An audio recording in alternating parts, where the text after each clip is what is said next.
Hey guys, so today I got a great question about pre-workout, including nitric oxides, and also about post-workout consumption of whey protein powders. And what causes muscles to cannibalize? What causes to atrophy? Is that has to do with nutrition? What's it do with? So let's first cover nitric oxide. So nitric oxide is one of the best things to focus on in your pre-workout because nitric oxide actually improves blood flow.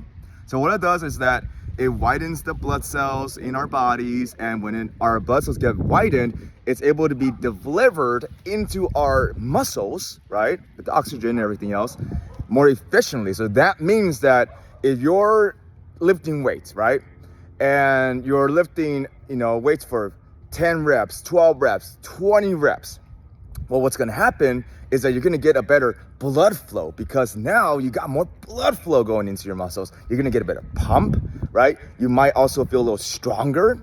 And I remember when I was probably 19, so over a decade ago, there was a very popular pre-workout called NO Explode, nitric oxide explode, NO Explode.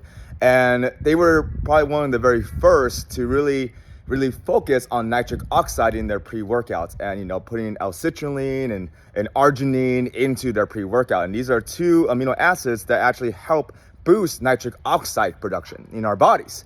And nitric oxide is actually naturally produced in our bodies, and you can get it through foods too, through dark leafy greens, especially beets. There was a time, remember, when I was eating beets because I was just such a huge believer in nitric oxide production and getting that pump.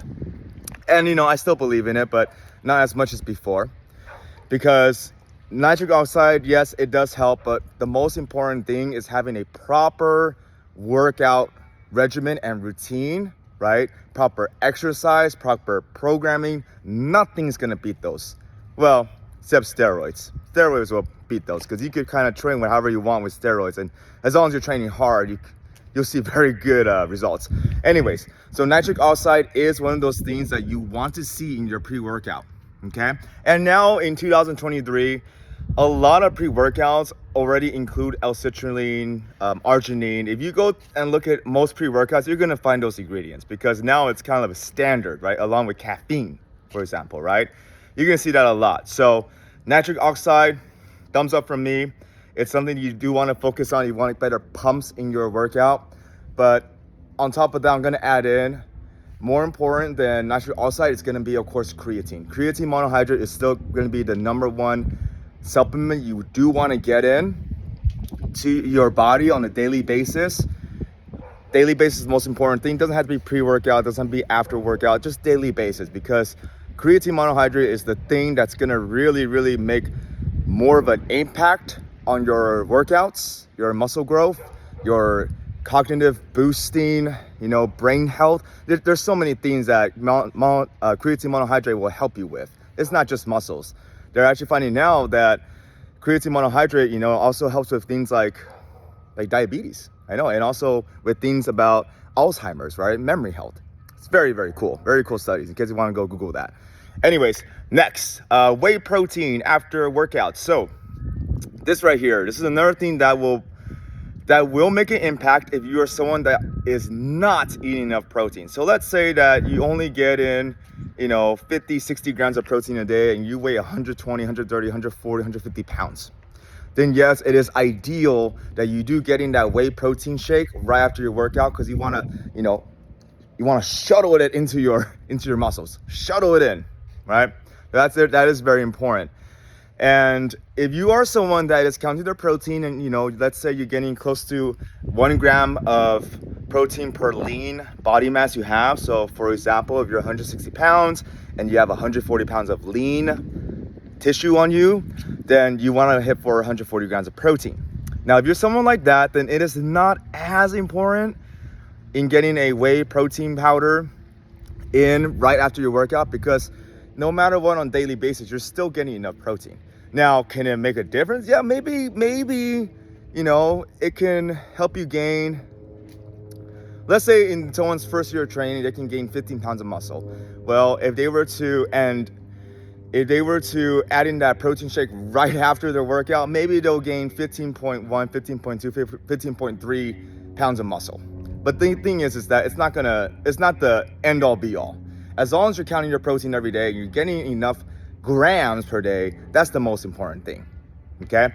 And also, speaking of whey protein powder, so now another thing too is this is gonna apply to most ladies.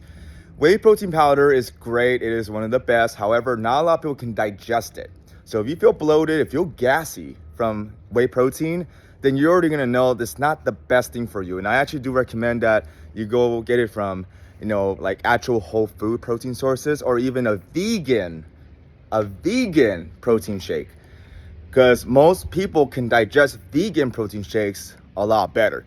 Do I have a recommendation for vegan protein shakes? No, because I don't do it. Because my body digests pretty well. So I'm one of the lucky ones that I have no bloat or gas from whey protein, okay? Last thing, cannibalizing, atrophy. So this is another thing that is a very long topic, but I'll keep it pretty short. So with building muscle, the main focus is you want to get in about 1 gram of protein per lean body mass that you have. You want to go over, it's cool. But as long as you're counting your protein, okay, you're getting enough sleep, 7 to 8 hours, you're staying hydrated, right? You're working out to a point where you are pushing yourself, right? So you're not just going in there just, diddle-dallying, lay-lallying, whatever. You're actually pushing yourself and you're consistent. As long as you do those things, and of course your calories are at maintenance or even a little bit of a surplus, then you're gonna build muscle. Yeah, you're gonna build muscle, okay? Unless you're a very advanced person, you've been doing this for 20 years, you're super strong, you're eating at maintenance, then mostly you're probably just maintaining what you already got. But if you're a newbie, you can't do, and by newbie, I'm gonna say newbie is they can't do 30 push-ups in a row, no knees, even for women, yes, then you're still gonna be able to build muscle for a long time. Even if you eat at a deficit or you eat at maintenance. But just remember, when you eat at a deficit and there's a big deficit, that's another thing too, is if you eat at a huge deficit, so let's say that you maintain your weight at 1,500 calories a day, and you decide to go on 800 calories a day, well, that is a huge deficit. And with that, most likely you are going to be losing muscle even if you are doing everything correctly. You're lifting weights, you're eating the right amount of protein, you're getting sleep, staying hydrated, because that's half your calories that you cut out. And your body's very smart. It wants to go for muscle when you lose weight very quickly. That's what it wants. It just doesn't want to go for fat. And that's why a lot of bodybuilders, when they start cutting, they cut slow, because the slower they cut, the more muscle they could preserve. And there are also bodybuilders, of course, who are on enhancement drugs, right? And some of these enhancement drugs, the whole point behind them is so that they can eat at a super deficit and it will help them maintain their muscle mass, because that's what some of these drugs are designed to do.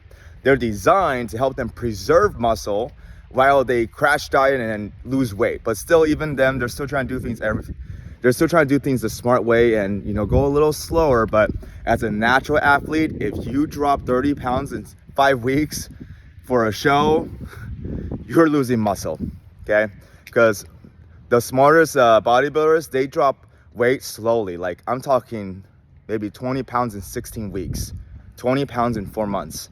Yeah, they're going slow. Some even slower than that, because their goal is to eat enough so that their bodies don't go catabolic and hopefully stays just as a maintenance, and they can focus on cutting body fat instead of cutting away muscle, all right?